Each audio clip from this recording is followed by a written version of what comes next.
Oke, Assalamualaikum warahmatullahi wabarakatuh. Sekarang kita masuk ke subbab kedua dari limit, yaitu mengenai teorema limit. Ini ada beberapa aturan dasar lah dari limit gitu ya. Jadi kalau n itu positif integer, k-nya adalah konstanta, f dan g-nya adalah functions. Kemudian mereka semua limitnya menuju c, maka semua ini berlaku. Yang pertama, limit x menuju c dari k adalah k.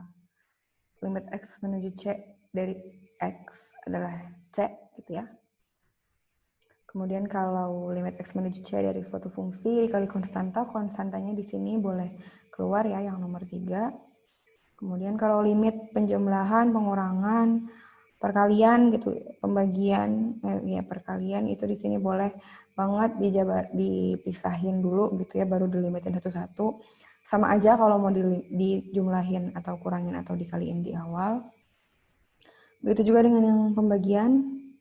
Nah, yang terakhir, kalau limit x menuju c dari fx pangkat n, akan sama aja kalau dilimitin dulu fungsinya, baru dipangkatin dengan n. Ya. Ini adalah teorema-teorema dasar dari limit. Contohnya di sini, limit x menuju 3 dari 2x pangkat 4. Boleh aja dimasukin langsung 3-nya, jadi 2 dikali 3 pangkat 4 gitu ya. Kalau mau pakai sifat limit yang tadi di sini gitu ya, ini juga boleh banget. Jadi di sini karena dia pakai teorema limit, oke, di sini dia karena duanya konstanta dikeluarin dulu sama dia, terus itu pangkatnya juga di sini dia dikeluarin gitu. Hasilnya sama aja sih, tetap 162.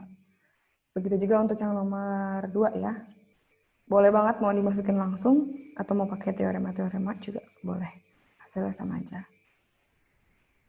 Oke, ini latihan. Biasanya buat latihan sih kalau di kelas. Tapi ya udahlah, ini kan online.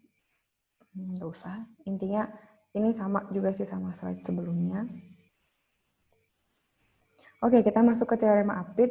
Jadi di sini intinya gini, kita lihat ini mirip sama limit kiri, limit kanan, bedanya ini kita mainannya sama fungsi.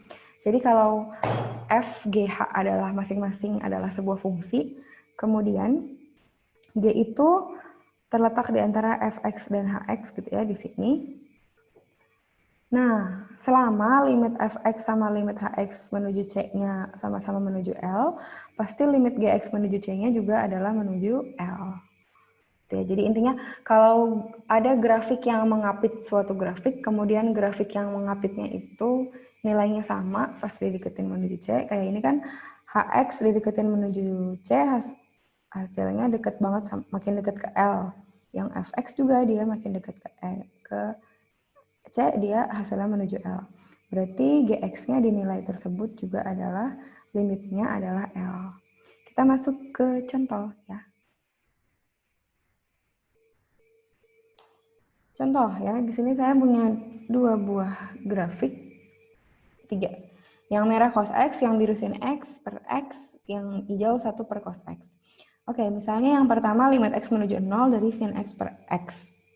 Oke, berarti biar kita tahu limitnya ada atau enggak, kita kan harus cari tahu tadi limit yang mengapit dia gitu ya. Nah, berarti buat ngerjain yang ini gitu ya, kita akan cari tahu limit cos X menuju 0 dan limit super cos X menuju 0. Kalau limit dari X menuju 0 dari cos X ya, jadi kita cari limit yang ini dulu. Dari cos X, kita masukin 0-nya, dia kan hasilnya adalah 1 ya. Kemudian kita cek yang ini, limit X menuju 0 dari 1 per cos X. Cos X, cos 0, 1, berarti hasilnya adalah 1 juga. Oke, ternyata hasilnya sama nih. 1 sama 1, berarti ini hasilnya adalah 1. Nah, beda nih sama yang nomor 2 ya. Misalnya ini X menuju pi per 4 aja ya. X menuju pi per 4 aja. Nah, kita cari deh limit X menuju pi per 4 dari cos X. Pi per 4 dari cos X. Hasilnya adalah setengah akar 2 ya.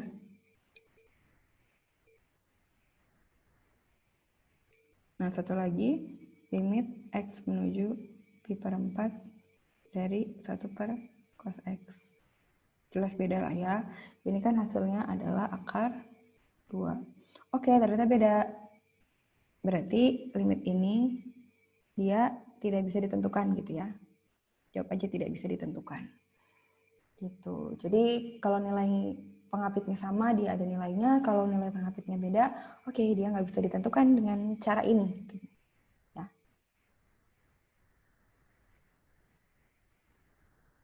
Tidak bisa ditentukan atau ya tidak ada lah. Gitu. Oke, masuk ke sebab ketiga, limit fungsi dan juga trigonometri.